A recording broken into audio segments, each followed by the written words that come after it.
To load a spectrum for analysis, select this shortcut button from the toolbar on the element identification main screen. This will open a file browser allowing the selection of a saved spectrum file. So if we select this brass spectrum here, if the selected file contains just a single spectrum, as in this case, that spectrum will be displayed and the file added to the displayed spectrum list.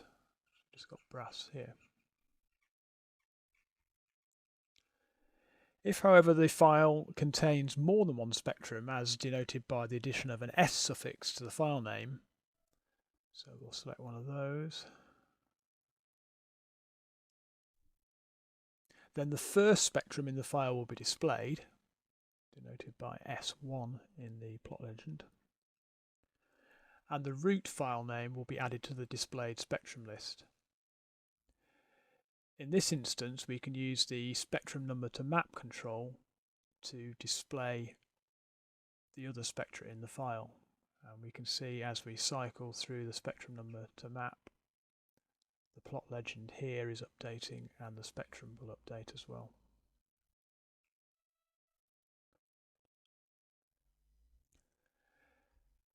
If the selected file has an M in the file name, denoting that it is part of a multi-measurement acquisition, Libsoft will check to see if there are any other files in the same folder that are part of that same multi-measurement acquisition, i.e. they have the same root file name.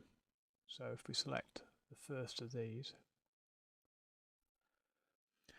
and if there are, Libsoft will display this dialog asking the user whether they want to select all the files with the same root file name or just a single file selected.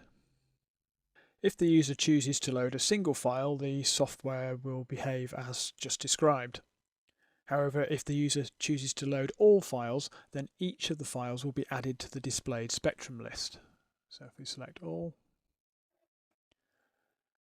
we now see all of those files listed.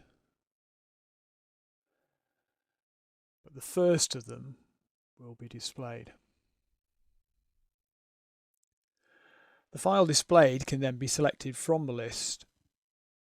So if we want to select a different file, we can see that the plot legend and the plot are updated.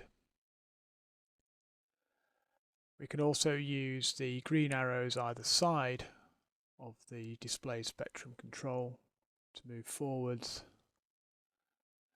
and backwards through the list. As before, if each file contains multiple spectra, as in this case, then the spectrum number to map control will also be enabled, and this will allow the user to select which spectrum in each file to display. So we can now, as before, cycle through the spectra in that particular file.